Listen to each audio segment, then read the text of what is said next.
Okay. Anybody else? Favorite song you'd like to hear today? Love lifted me.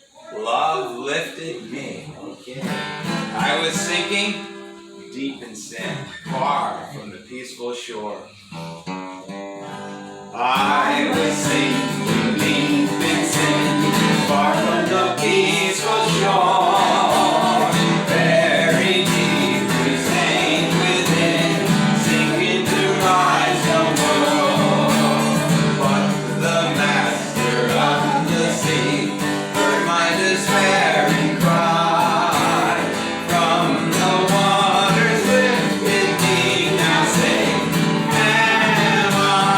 Oh, love lifted me. Love lifted me.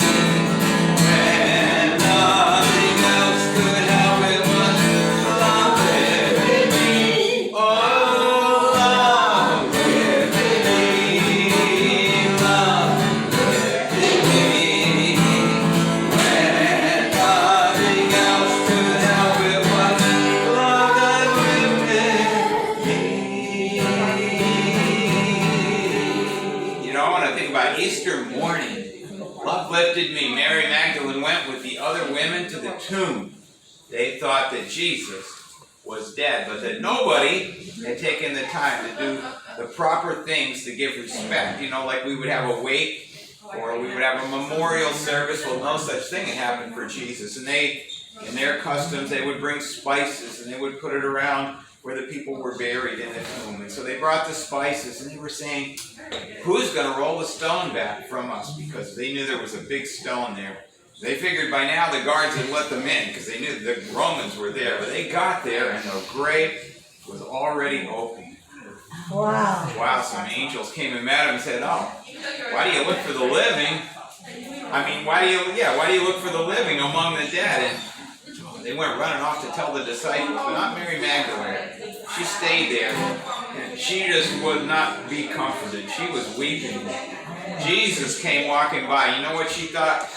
She thought he was the gardener. I always wonder, well, maybe he was pushing a wheelbarrow.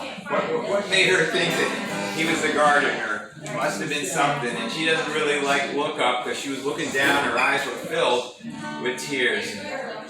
Jesus said, why are you weeping? She says, oh, they've taken my Lord, and I can't find him. And then he called her name. He says, Mary. He reached down as she was sinking, maybe not deep in sin in that moment, but deep in sorrow, far from the peaceful shore, very deeply stained within, sinking to rise no more. But the master of the sea heard her despairing cry. From that sorrow, he lifted her. Oh, now safe am I.